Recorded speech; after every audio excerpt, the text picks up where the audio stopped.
Perkenalkan, nama saya Mercy Grace Simbolon dari Prodi Kesehatan Masyarakat. Di sini saya akan membahas tentang pencemaran limbah padat, di mana dosen pembimbing adalah Ibu Sri Mente. Yang pertama, pengertian limbah padat.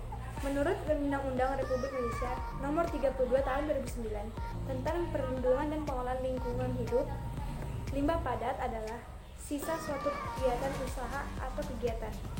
Menurut pendapat lain, tahun 2002, pengertian limbah padat adalah benda yang tidak dapat terpakai, tidak diinginkan, dan dibuang yang berasal dari suatu aktivitas yang bersifat padat.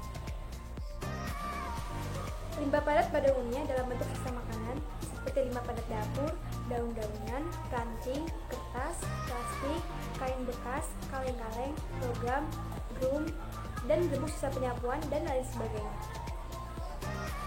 Selanjutnya, sumber-sumber limbah padat. Yang pertama, limbah padat rumah tangga seperti kertas, kardus, barang bekas, dan perabotan rumah tangga seperti plastik botol minuman dan plastik sisa makanan. Kemudian, limbah padat pertanian. Contohnya, biasanya bersifat organik, seringkali dimanfaatkan untuk kepentingan-kepentingan tertentu seperti kebutuhan ternak, kompos, dan lain sebagainya. Kemudian limbah padat industri, contohnya adalah plastik, kantong, sisa pakaian, kertas, kabel, dan lain sebagainya. Kemudian, limbah padat sisa bangunan dan konstruksi gedung, contohnya kulit pembangunan, tanah, beton, baja, kayu, dan campuran lainnya. Kemudian, limbah padat berasal dari jalan raya, contohnya ada paku, kerikil, pasir, dan lain sebagainya. Kemudian, limbah padat berasal dari pertambangan, ada logam berat seperti timbal, merkuri, dan lain sebagainya. Kemudian, limbah padat berasal dari peternakan dan perikanan, contohnya ada fases, sisa pakan, bangkai, dan lain sebagainya. Kemudian, untuk limbah padat berasal dari perkantoran, contohnya seperti kertas bekas, sisa tinta, dan lain sebagainya. Selanjutnya, jenis dan macam limbah padat. Berdasarkan sifat kimia, terdapat dua jenis limbah padat, yaitu limbah padat organik dan limbah padat anorganik. Yang pertama, limbah padat organik. Limbah padat organik mengandung senyawa-senyawa organik dan tersusun oleh unsur karbon, hidrokarbon, oksigen, dan nitrogen. Bahan-bahan ini mudah didegradasi oleh mikroba. Bahan-bahan yang termasuk dalam jenis limbah padat ini antara lain ada daun-daunan, kayu, tulang, sisa makanan, sayuran, buah-buahan, dan sebagainya. Kemudian yang kedua adalah limbah padat anorganik. Limbah padat anorganik ini terdiri atas kaleng, plastik, besi, dan logam sebagainya seperti gelas atau bahkan bahan yang tidak tersusun oleh organik. Limbah ini susah didegradasi oleh mikroorganisme. Kemudian, berdasarkan sifat fisiknya, limbah padat dibedakan menjadi 5. Yang pertama, limbah padat basah atau yang sering disebut dengan gerbek, terdiri dari bahan organik yang mempunyai sifat mudah busuk seperti sisa makanan, buah-buahan, ataupun sayuran. Kemudian, ada limbah padat kering atau yang sering disebut dengan tumis, tersusun dari limbah bahan organik maupun anorganik yang sifatnya lambat atau tidak mudah busuk. Kemudian, ada limbah padat lembut, terdiri dari partikel kecil, ringan, dan mempunyai sifat yang mudah berterbangan yang dapat membahayakan pernapasan dan mata. Kemudian, ada limbah padat besar atau rookie waste, merupakan limbah padat yang berukuran besar-besar, bekas furnitur, kemeja, peralatan rumah tangga, kulkas dan TV, dan sebagainya. Kemudian terakhir adalah limbah padat berbahaya dan beracun atau yang sering disebut dengan B3, merupakan limbah padat yang berbahaya baik pada manusia, hewan, maupun lingkungan. Dampak limbah padat terhadap lingkungan.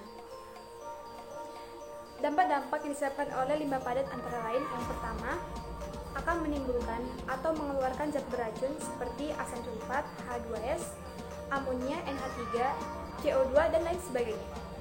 Kemudian, akan menurunkan kualitas lingkungan pada sampah yang ditumpuk. Kemudian, akan menurunkan kualitas air karena limbah padat biasanya langsung dibuang kepada perairan seperti sungai, laut, dan sebagainya. Kemudian, akan menyebabkan kerusakan permukaan tanah. Ini dapat menyebabkan hilangnya kesuburan tanah. Selanjutnya, cara penanganan limbah padat. Mengelola sampah dengan cara 4R. Ada replace, ada reduce, ada recycle, dan ada reuse. Yang pertama, replace. Replace ialah usaha mengurangi pencemaran dengan menggunakan barang-barang yang ada di lingkungan. Contohnya, memanfaatkan daun plastik sebagai pembungkus. Kemudian dengan cara yang kedua, reduce. Reduce ialah usaha mengurangi pencemaran lingkungan dengan meminimalkan produksi sampah. Contoh, membawa tas belanja sendiri yang besar daripada menggunakan kantong plastik. Kemudian dengan cara recycle. Recycle merupakan usaha mengurangi pencemaran lingkungan dengan mendaur ulang sampah melalui penanganan dan teknologi khusus. Misalnya, plastik-plastik bekas bisa didaur ulang dengan ember dan lain sebagainya. Contoh kegiatan sehari-hari recycle adalah memilih produk kemasan yang dapat diolah ulang dan dapat terurai. Kemudian mengolah sampah kertas menjadi kartun kembali. Kemudian terakhir ialah reuse. Reuse merupakan usaha mengurangi pencemaran lingkungan dengan cara menggunakan dan memanfaatkan barang kembali yang harusnya sudah dibuang. Misalnya, memanfaatkan botol aqua atau bekas kaleng dan sebagainya. Kemudian proses yang ketiga adalah pengomposan. Pengomposan dilakukan terhadap limbah yang mudah membusuk, sampah kota, ataupun kotoran hewan, ataupun pada lumpur pabrik. Supaya hasil pengomposan lebih efektif atau lebih baik, maka dilakukan harus dipisahkan dan volumenya dibedakan. Proses yang terakhir ialah pembuangan limbah. Proses akhir dari pengolahan limbah padat adalah pembuangan limbah yang dapat menjadi dua.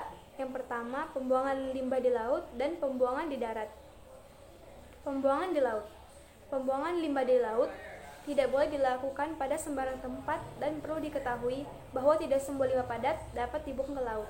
Untuk pembuangan limbah di darat perlu dilakukan pemulihan ataupun pemulihan lokasi yang harus dipertimbangkan sebagai berikut. Yang pertama, pengaruh iklim, temperatur, dan angin. Kemudian struktur tanah. Kemudian jaraknya harus jauh dari pemukiman, dan yang terakhir adalah pengaruh terhadap sumber lain. Sekian pembahasan dari saya mengenai tentang pencemaran limbah padat.